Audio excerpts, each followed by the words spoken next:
Hello everyone, welcome to Law of Assumption Coaching. Thank you so much for coming back here again and I hope you guys are doing awesome. All right, so आज एक बहुत different topic मैं आप लोगों के लिए लेकर आई हूँ एंड ट्रस्ट मी, अगर ये वीडियो आप सुनते हैं तो कभी ना कभी इस वीडियो से आप रिलेट ज़रूर कर पाएंगे, क्योंकि ट्रस्ट मी ऐसी सिचुएशन हम सभी की लाइफ में कभी ना कभी ज़रूर हुई है। कुछ लोग इससे एक्चुअली परेशानी की तरह उसको फेस कर रहे हैं अपनी लाइफ में और उसका सल्यूशन ढूंढ रहे हैं, लेकिन नॉर्मली ये परेशानी सभी लोगों के साथ हुई है कभी ना कभी। तो आज हम बात करने वाले हैं कि आप अपनी लाइफ में प्रोक्रेस्टिनेशन कैसे किल कर सकते हैं लॉ ऑफ अजम्पशन को यूज़ करके। अब प्रोक्रेस्टिनेटर यानी जो भी पर्सन प्रोक्रेस्टिनेट करता है वो क्या होता है? A person who actually delays और पुट थिंग्स ऑफ। जैसे कि वो कोई भी सिचुएशन में कोई काम आ जाता है, कोई ऑफिस का काम आ जाता है या कोई भी दूसरा कोई एक्शन जहाँ पर उस पर्सन को लेना है, वो उस चीज़ को डिले कर देता है, उस चीज़ को पुश कर देता है कि हाँ ठीक है ना, मतलब अभी तो मन नहीं कर रहा है, अभी तो थोड़ा सुस्ताने का मन कर रहा है, अभी तो मेरा मूवी देखने का मन कर रहा है, अभी मेरा खाने का मन है, अभी ये काम नहीं करेंगे, बाद में देखेंगे। जो ये डिले करने का जो माइंडसेट बन जाता है लोगों का कि ऑल डे लॉन्ग बस वो सिर्फ टाइम को किल करते हैं। दे नो कि ये टाइम बहुत इंपॉर्टेंट है, दे ऑल्सो नो कि ये टाइम को यूटिलाइज करके वो एक्चुअली अपना फ्यूचर जो है वो ब्राइट कर सकते हैं। अभी it is in bleak but वो एक्चुअली उसको बेटर कर सकते हैं, but somehow they choose to procrastinate. उसको देर करते रहेंगे, उसको विलम्ब में डालते रहेंगे, उसको किसी तरह they dilly dally the whole thing and they push it forward कि नहीं ठीक है बाद में देखेंगे। तो अगर आप भी ऐसी सिचुएशन में फंसे हुए हैं, खासकर स्टूडेंट्स की बात मैं करती हूँ कि उन लोगों के साथ तो ऐसा सिचुएशन है कि अगर आप इस टाइम को यूटिलाइज नहीं करेंगे then you are going to pay a very hefty price in the future.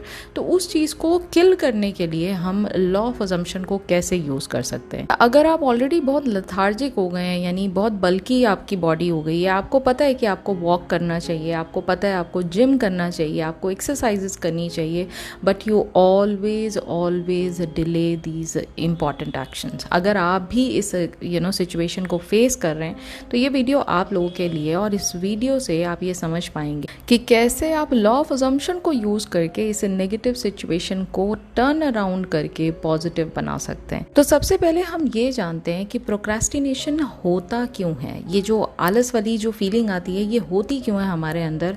Y do we feel like this? देखिए, जब भी ऐसी कोई सिचुएशन आती है जहाँ पर आप प्रोक्रेस्टिनेट जानबूझ के करते हैं, यानी आपकी बॉडी बिल्कुल ठीक ठाक है, आपके अंदर कैपेबिलिटी बिल्कुल ठीक ठाक है, वो आपके अंदर वो क्षमता भी है जिससे वो काम को आप फिनिश कर सकें, लेकिन फिर भी यू चूज टू प्रोक्रेस्टिनेट। ये आपको समझना पहले बहुत ज़रूरी है। देखिए, जो आपका माइंड है ना वो 2 पार्ट्स में डिवाइडेड है। One is your conscious mind which is your logical mind, the other one is your subconscious mind. अब जो लॉजिकल माइंड है, अगर उसको 3D सर्कमस्टेंस में कोई ऐसी सिचुएशन दिखती है जिसका एंड रिजल्ट उसको पता है कि ये एंड रिजल्ट उसका नेगेटिव ही होने वाला है, तो वो हमेशा आपको उस एंड रिजल्ट तक ना पहुंचो आप, इसलिए वो आपको डिले करने की सलाह देता है। आपको इस चीज़ के लिए वो बार बार माइंड उस तरफ लेके जाएगा कि आप इस काम को डिले कर दो। फॉर एग्जाम्पल, अगर आपको पता है कि एग्ज़ाम कल का बहुत टफ है, ठीक है, और आपको ये भी पता है कि एग्ज़ाम की स्टडी मुझसे जितनी आसानी से मैं बाकी सब्जेक्ट्स को पढ़ लेती हूँ, इतनी इजी मुझे बुक्स लगती हैं इस एग्ज़ाम की, क्योंकि मुझे पहले से ही इस बात की अवेयरनेस है कि एग्ज़ाम बहुत टफ़ है, सब्जेक्ट बहुत टफ़ है, उसकी बुक्स बहुत टफ़ हैं। दैट्स वाई जो पढ़ाई मैं दिन में एक्चुअली 7 to 8 आवर्स कर सकती थी, अब मेरा करने का मन ही नहीं है। अब मेरा करने का मन ही नहीं है, इसका मतलब क्या हुआ कि मेरा मूड ही नहीं है कि मैं बुक को उठाऊं और एटलीस्ट पढ़ने की कोशिश तो करूं। इसका मतलब क्या हुआ, जब आपने पहले ही एंड रिजल्ट को ये मान लिया कि ये बहुत टफ एग्जाम है, पता नहीं क्लियर होगा भी या नहीं होगा, then your logical mind tells you what is the point of studying then. वो खुद ही आपको कह रहा है कि पढ़ने की फिर ज़रूरत क्या, पता है एग्ज़ाम तो क्लियर होने से रहा। इससे अच्छा ये है लाई डाउन, इससे अच्छा ये है प्रोक्रेस्टिनेट, बाद में देखेंगे। Same goes for your gymming exercise. आपको पता है कि आप ये जो अगले 3 घंटे हैं इसमें आप बिल्कुल फ्री हैं, आप चाहें तो एक लंबी वॉक पर जा सकते हैं, एक लंबा स्ट्रोल ले सकते हैं, आप चाहो तो जिम जा सकते हो, आप आधा घंटा वहाँ इन्वेस्ट कर सकते हो, कुछ रनिंग कर सकते हो, कुछ एक्सरसाइजेस कर सकते हो, ताकि आपकी बॉडी में वो जो एक्यूमुलेटेड फैट है वो आराम से धीरे धीरे करके कम होने लग जाए। लेकिन आपको पता है कि अगर आप घर से बाहर निकलोगे तो जो एक्सरसाइज की तरफ आप देख रहे हो वो इस पर्टिकुलर मोमेंट में आपको रिजल्ट नहीं देने वाली है। आप ऑलरेडी अपनी बॉडी को इतना एक्सेप्ट कर चुके हो कि हाँ भाई आई एम फैट और ये चीज़ मेरी एक दिन में नहीं जाने वाली है, तो why waste time in going to the gym, और मैं जिम जाके वो ज़बरदस्ती की हार्ड एक्सरसाइजेस करूँ, क्या फ़ायदा। इससे बेहतर ये है कि इस चीज़ को प्रोक्रेस्टिनेट कर दिया जाए, इस चीज़ को डिले कर दिया जाए। Are you understanding the logic behind it? ये लॉजिकल माइंड ही आपको फोर्स करता है कि इस चीज़ को डिले कर दो आप, क्योंकि लॉजिकल माइंड करंट एविडेंस पे काम करता है। अगर आज की डेट में आप किसी चीज़ में लॉजिक लगाते हो और उसका इमीडिएट एविडेंस आपको मिलता है, इमीडिएट प्रूफ मिलता है कि लॉजिक आपने जो लगाया है वो सत्य है, यानी जो जैसे मैथ्स हम करते हैं तो मैथ्स में हम जब फॉर्मूला लगाते हैं तो हमें इमीडिएट पता होता है ना कि रिजल्ट आएगा ही आएगा, राइट? तो आपका लॉजिक इस तरह से काम करता है। लेकिन जब ये लॉजिक आप करंट सिचुएशन में लगा के देखते हैं कि रिजल्ट तो इमीडिएट नहीं मिल रहा है, ऑब्वियस सी बात है आप उस चीज़ को एक्सेप्ट नहीं कर पाते और आपका माइंड आपको ही उस काम को करने से रोक देता है। ठीक है, यहाँ तक सबको क्लियर हो गया। अब एक और मैं आपको सिचुएशन देती हूँ। देखिए, जैसे मैंने कहा कि 2 पार्ट होते हैं आपके माइंड के, conscious mind and the subconscious mind. Conscious mind is always there to protect you physically, यानी वो आपको फिजिकल कोई हार्म नहीं होने दे सकता। इसके लिए वो हमेशा हर चीज़ में doubts, fear, negative pattern of thinking, ये सारी चीज़ें आपकी कॉन्शियस माइंड जनरेट करता है। ठीक है, अब आप एक सिनेरियो समझिए कि आप ना, सपोज करिए कि आप जिम जाते हैं या जाने की कोशिश करते हैं। सपोज करिए कि आपके सामने एक सिचुएशन है, एक ऑप्शन है, एक चॉइस है कि आपको जिम जाना है और जिम जाके आपको वहाँ ये एक्सरसाइजेस करनी है। आप अपने आप से ये 2 सवाल हमेशा हर सिचुएशन में पूछिए जब भी आप प्रोक्रेस्टिनेट कर रहे हैं। पहला सवाल ये है, can I do more of this exercise? पहला क्वेश्चन आपको ये पूछना है, क्या मैं जिम जा सकता हूँ, या क्या मैं ये एक्सरसाइजेस कर सकता हूँ, या क्या मैं ये सब्जेक्ट की पढ़ाई कर सकता हूँ? अगर जवाब आता है हाँ, ये आपका सबकॉन्शियस माइंड है। दूसरा क्वेश्चन आपको अपने आप से ये पूछना है, do I really want to do this kind of exercise, यानी क्या मेरा मन सच में वाकई में ये एक्सरसाइज करने का कर रहा है, या do I really want to go to the gym, do I really want to study? जवाब आएगा नहीं। ये आपका लॉजिकल माइंड आपको कह रहा है कि आपका मन नहीं है पढ़ाई करने का, लेकिन आपको पता है कि अगर आप अपने मन को कंट्रोल कर लेंगे तो आपके अंदर क्षमता पूरी है, आपके अंदर कैपेबिलिटी पूरी है कि आप इस टास्क को, इस सिचुएशन को ओवरकम कर सकें, इस टास्क को आप प्रॉपरली निभा सकें, इस एक्सरसाइज को प्रॉपर तरीके से आप कर सकें, इस सब्जेक्ट की स्टडी आप प्रॉपरली कर सकें। तो दोनों में कितना डिफरेंस है। एक क्वेश्चन में आप अपने आप की कैपेबिलिटी जानते हैं कि yes I am capable, but I choose not to explore my capability, but I choose, मैंने चूज किया है प्रोक्रेस्टिनेट करना। इट इज़ नॉट दैट कि I am not capable of doing it, मैं बिल्कुल सक्षम हूँ ये काम को करने के लिए, लेकिन मैं चूज करता हूँ कि मैं ये काम नहीं करूँगा। कितना डीप इस चीज़ को आप एनालाइज कर सकते हैं, क्योंकि जब ये 2 क्वेश्चन आप पूछेंगे ना अपने आप से, तो आपको साफ पता लग जाएगा कि कौन सा माइंड इस समय आपका डोमिनेंट माइंड है। अगर आप लॉजिकल माइंड के हिसाब से चल रहे हैं, then you are not a creator, you are not using your manifestational powers. और मैनिफेस्टेशन के लिए लॉजिक कभी भी काम नहीं करता है। मैनिफेस्टेशन में हमें वो एंड गोल को देखना है जहाँ वो डिज़ायर हमारी होती हुई हमें दिखाई दे रही है। तो अगर इस समय इस मोमेंट में सपोज करिए कि आपको ना आपके बॉस ने बहुत सारी फाइल्स दे दी हैं और वो फाइल्स को आपको by 5 o'clock in the evening time वो फिनिश करके वो सारा टास्क अपने बॉस को पकड़ाना है। इतना सारा जो है ना काम आपके पास है और आप इस समय इधर उधर की बातों में लगे हो, आप बिल्कुल काम को टाल मटोल कर रहे हो कि नहीं भाई क्या करें, अभी ठीक है हो जाएगा, ठीक है मतलब टेकन फॉर ग्रांटेड, ठीक है हो जाएगा हो जाएगा। जबकि आपको भी पता है कि वो जो इमीडिएट बॉस है आपका, ही और she is counting on you. अगर आप ये काम नहीं करेंगे तो आपके बिहाफ पे कोई ये काम नहीं करेगा, because you are responsible for this work. एक एग्जाम्पल के तौर पे मैं आपको यहाँ बता रही हूँ, ठीक है। तो जब आप ऐसी सिचुएशन में अपने आप को देखते हैं तो जैसा मैंने कहा पहले, तो ये 2 क्वेश्चन पूछिए अपने आप से कि can I do this work by 5 PM? Can I do it? Answer हमेशा आएगा हाँ, क्योंकि आपके अंदर कैपेबिलिटी तो पूरी है। कैपेबिलिटी थी तभी तो बॉस ने इतना सारा काम दिया था। कैपेबिलिटी नहीं होती तो कोई इतना काम आपको क्यों देता, पहली चीज़। दूसरा, आप ये सवाल पूछेंगे do I really want to do this work by 5 PM? Answer हमेशा आएगा नो, क्योंकि उसके पीछे बहुत सारे रीज़न हैं। हो सकता है आप ये समझते हो कि मैं इतना काम करता हूँ लेकिन मुझे इसका एग्जैक्ट रिम्यूनरेशन नहीं मिलता है, मुझे मेरे बॉस से कोई अच्छी बातें सुनने को नहीं मिलती हैं, मुझे मेरे बॉस से प्रमोशन नहीं मिलता है। तो वो लॉजिकल माइंड कहता है क्या फ़ायदा, करने का फ़ायदा क्या है, ये काम उसको छोड़ दीजिए, लेट इट बी, इसको यहीं के यहीं फिनिश करिए और लेट्स प्रोक्रास्टिनेट। ये थिंकिंग आपके अंदर डेवलप होने लग जाती है। अब इस थिंकिंग को ब्रेक कैसे करना है, लेट्स टॉक अबाउट इट। और इस पे हम लॉ ऑफ अजम्पशन को कैसे लगा सकते हैं, लेट्स टॉक अबाउट इट। सबसे पहले आपको अपना एंड गोल देखना है। अपनी आंखें बस 30 सेकेंड्स के लिए बंद करिए और ये देखिए कि शाम के 5 बजे आप बड़े ही खुश मन से अपने बॉस से ये बात कह रहे हैं कि boss, I have finished all the work, everything is on the table, you can go and check it, and I am leaving for the day, I am taking the leave for the day.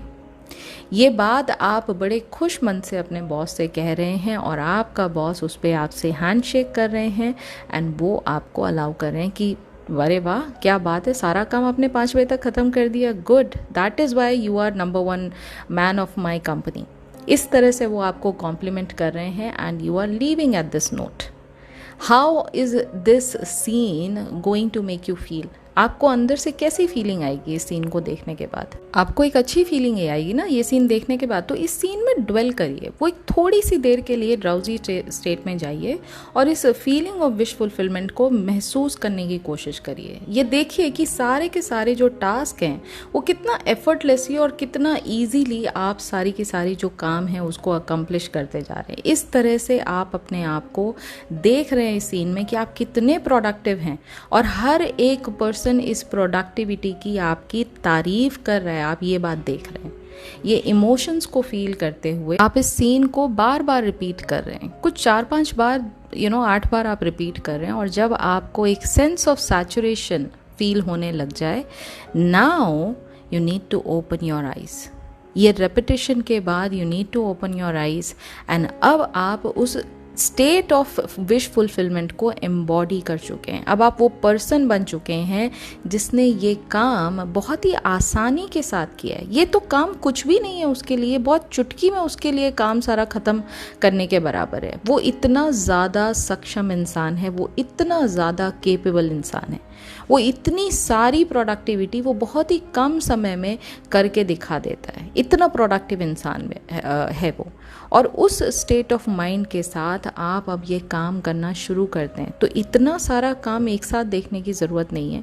आप उसको step by step तोड़ तोड़ के काम को divide करके इन bits and pieces, उसके छोटे छोटे टुकड़े करके काम के, फिर आप इस प्रोसेस को कंप्लीट करिए।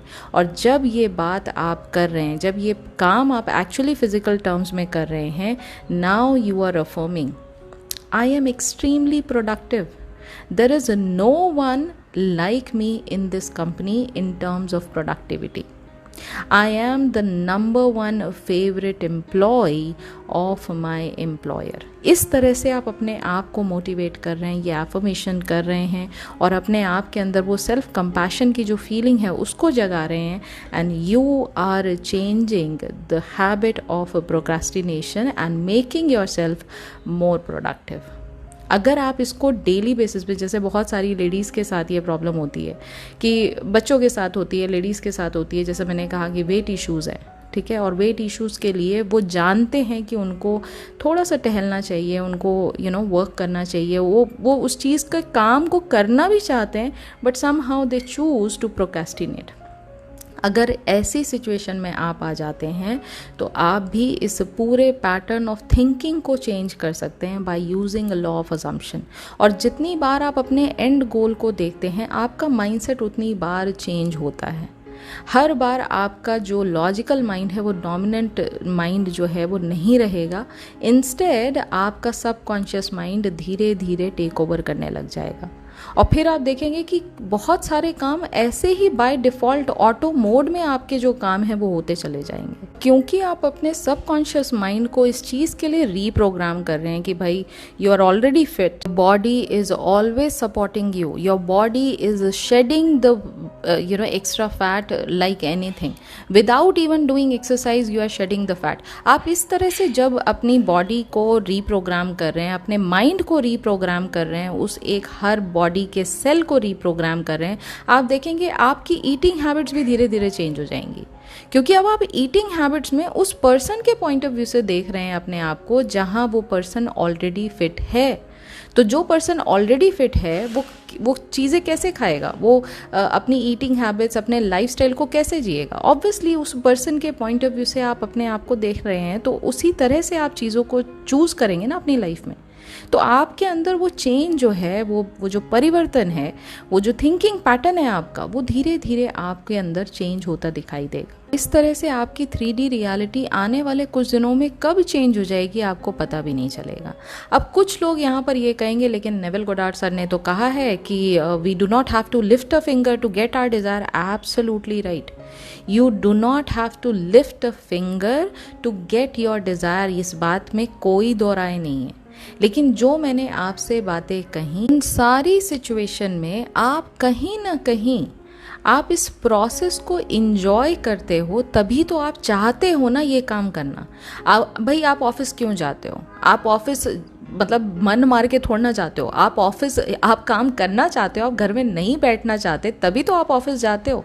That means you are enjoying the process, that means you are enjoying the process of earning money, तभी तो आप वहाँ जाके काम करते हो, राइट। अगर आप पढ़ाई की बात करते हैं कि अगर आप पढ़ाई करना आपको अच्छा लगता है, तभी तो आपने इस पर्टिकुलर कोर्स में एडमिशन लिया, तभी तो आप स्कूल जाते हो, तभी तो आप कॉलेज जाते हो, क्योंकि आप ये प्रोसेस को इंजॉय कर रहे हो, राइट। आप वहाँ जाके कितनी अदर चीज़ें जो हैं वो करते हो, आप फ्रेंड्स बनाते हो, आप एक साथ ग्रो होते हो लाइफ में, राइट। आपकी जो बॉन्डिंग होती है, आपको आपके अंदर जो लर्निंग कैपेबिलिटी है वो धीरे धीरे ग्रो करती है। कहीं ना कहीं ये सारी चीज़ें आप इंजॉय करते हो, तभी तो आप स्कूल जाते हो, तभी तो आप कॉलेज जाते हो।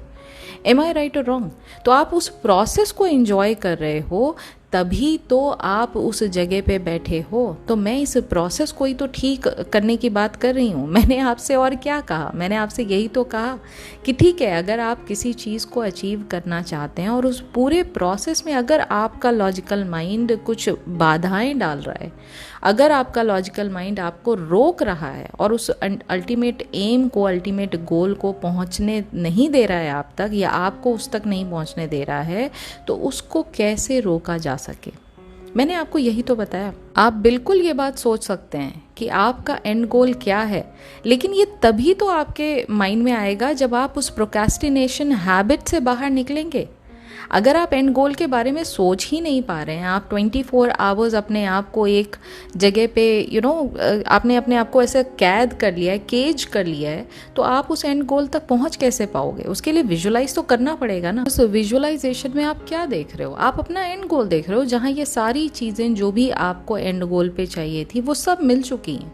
और वो मिलने के साथ आपको दुनिया आपकी प्रोडक्टिविटी की तारीफ़ कर रही है, आपकी नॉलेज की तारीफ़ कर रही है, आपके डेडिकेशन की तारीफ़ कर रही है। तो ये सारी चीज़ें जब आप देख रहे हो तो ये प्रोसेस ही तो दिखा रही है आपको, प्रोसेस ऑफ वर्क ही तो दिखा रही है। ठीक है, तो इस तरह से आप अपने माइंडसेट को इस पूरे 3D लिविंग प्रोसेस के दौरान अपने माइंडसेट को चेंज कर सकते हो।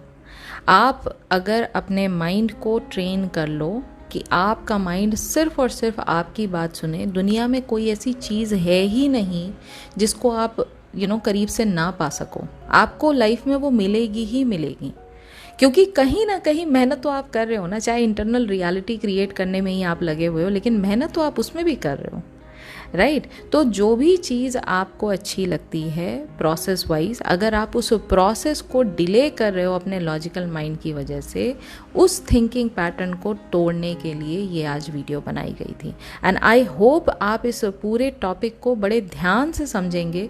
चाहे तो दोबारा इस चीज़ को आप सुन लीजिए, लेकिन एक चीज़ आप मान कर चलिए कि जब भी हमारा लॉ ऑफ अजम्पशन किसी एक टॉपिक पर लगाया जाता है तो वो हमेशा उस टॉपिक के सल्यूशन को आपको प्रोवाइड करता है। तो अगर आप प्रोक्रेस्टिनेट कर रहे थे, प्रोक्रेस्टिनेशन के ऑपोजिट क्या सल्यूशन है उस चीज़ का, यानी आप हार्ड वर्क करें। आप हार्ड वर्क, उस हार्ड वर्क की मैं बात कर रही हूँ जिसको आप इंजॉय कर रहे हैं। सिर्फ वो नहीं है कि अरे इतना सारा काम है, मैं तो हार्ड वर्क कर करके दुखी हो गया, मुझे उस चीज़ का मेहनताना मिलता नहीं है, मुझे रिम्यूनरेशन नहीं मिलता। No, if you are like me, I love working hard. So obvious सी बात है, you are taking out time and learning throughout that hard work, and that is what you are enjoying. Procrastination का मतलब ही यही होता है कि आपके पास जो चीज़ है उसको आप डिले कर रहे थे, अब राइट नाउ अब आप ऐसा नहीं कर रहे हैं, अब आप वो एक्चुअल में काम कर रहे हैं। सर नेविल गोडार्ड सर कहते हैं कि लॉ ऑफ अजम्पशन, अगर आप पुअर हैं तो आपके लिए सोल्यूशन क्या है? मनी। अगर आप इल हैं तो आपके लिए सोल्यूशन क्या है? हेल्थ। और अगर आप प्रोक्रेस्टिनेटर हैं तो आपके लिए सोल्यूशन क्या है? That you are capable of working everything at the right time and you are doing everything at your maximum productivity. ठीक है, तो with this I think I have elaborated and elucidated everything in the most detail manner. आप लोगों को बहुत सारी चीज़ें बहुत डिटेल में समझ में आई होंगी, और अगर आप भी ऐसी कोई सिचुएशन फेस कर रहे हैं लाइफ में तो ये वीडियो से आपको मदद मिली होगी। इसको आप इम्प्लीमेंट कर सकते हैं अपनी लाइफ में। जैसे मैंने आपको कहा, स्टेप बाय स्टेप आप उन चीज़ों को रूटीन के तौर पे यूज़ कर सकते हैं और अपने अंदर एक पॉजिटिविटी का संचार आप कर सकते हैं। ओके, सो अगर ये वीडियो आपको अच्छी लगी, पसंद आई, ये टॉपिक अच्छा लगा, ऑल्दो ये टॉपिक मैंने बहुत देखने की कोशिश की, नॉर्मली किसी ने नहीं बनाया, तो मुझे लगा मेरे पास काफ़ी क्लाइंट्स ऐसे आते हैं जो लोग ये क्वेश्चन पूछते हैं कि but what should I do, I procrastinate a lot. तो वो जो प्रोक्रेस्टिनेट इतना करते हैं, मैंने उन्हीं के लिए ये वीडियो बनाई। एंड आई होप ये पब्लिक फोरम में आप लोगों के समझ में भी आई होगी और आपको भी इससे काफ़ी मदद मिली होगी। और अगर ये वीडियो का एफर्ट आपको अच्छा लगा तो प्लीज़ वीडियो को लाइक ज़रूर कीजिएगा। और आज की वीडियो से टेक अवे आपने क्या लिया, आप वो भी मुझे कमेंट में लिखकर ज़रूर बताइएगा। If you are new to my channel then please consider subscribing this channel, क्योंकि इस चैनल पर मैं लेकर आती हूँ बहुत सारे टॉपिक्स जो कि बेस्ड होते हैं नेविल गोडार्ड सर की टीचिंग से रिलेटेड। लॉ ऑफ अजम्पशन को सिंप्लीफाइड लैंग्वेज में समझाने का काम यहाँ वीडियो पर किया जाता है, इस चैनल पर किया जाता है। तो येस, कंसिडर सब्सक्राइबिंग। साथ ही साथ अगर आप नेविल गोडार्ड सर की टीचिंग्स को बहुत डीपली लर्न करना चाहते हैं, उनकी बुक्स को चैप्टर बाय चैप्टर समझना चाहते हैं, then you can also enjoy my VIP membership programme. वो बहुत ही नॉमिनल प्राइस में मंथली एक सब्सक्रिप्शन आप वहाँ से ले सकते हैं। वहाँ पर हर दिन ऑलमोस्ट एवरी वीक हम 3 to 4 चैप्टर्स हर बुक के कवर करते हैं, और साथ ही साथ बहुत सारे weekly and monthly manifestation challenges हैं जो आपको मदद करेंगे आपकी डिज़ायर के साथ अलाइंड रहने में। आप वो भी ज्वाइन कर सकते हैं, that is also included in the programme. So yes, if you are interested you can join that programme as well. So yes, with this happy note I'm gonna take your leave and now I'll be meeting you very soon in the next video. तब तक अपना ख्याल रखिए and happy manifesting.